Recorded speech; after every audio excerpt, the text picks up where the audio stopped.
East FM நேயர்களுக்கு வணக்கம். இன்றைக்கு நாங்கள் ஒரு இன்ட்ரெஸ்டிங்கான விஷயத்தை தான் பார்க்க போறோம்.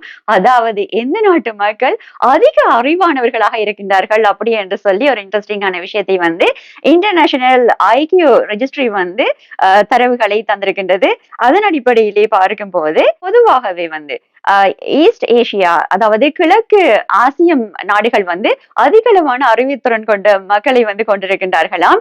இது 1 மில்லியனுக்கும் அதிகமான ஐக்கியூ டெஸ்டை அடிப்படையாக கொண்டு பெறப்பட்ட தரவுகளின் அடிப்படையில் தான் கூறப்பட்டிருக்கின்றது. அதன் அடிப்படையிலே முதல் 10 இடங்களுக்குள் எந்தெந்த நாட்டு மக்கள் அறிவானவர்களாக இருந்திருக்கிறார்கள் அப்படின்னு சொல்லி பார்க்கலாம். 10ஆம் இடத்தில் ஸ்பெயின் வந்திருக்கின்றது.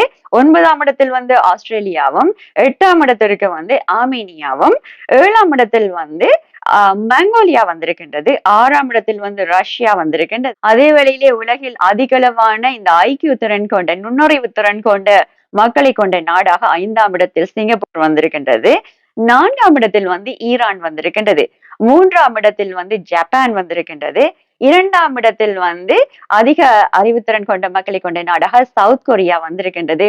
1ஆம் இடத்தில் அதிக அளவு அறிவுத்திறன் கொண்ட மக்களை கொண்ட நாடாக சைனா வந்திருக்கின்றது. அதே வேளையிலே இலங்கையை பொறுத்தளவில் கனடா, இந்தியா எல்லா நாட்டு மக்களையும் பின்னால் தள்ளி முன்னிலையிலே 12ஆவது இடத்தை பிடித்திருக்கின்றது இலங்கை. கனடா 14ஆம் இடத்திலும், இந்தியா 44ஆம் இடத்திலும் வந்திருக்கின்றது.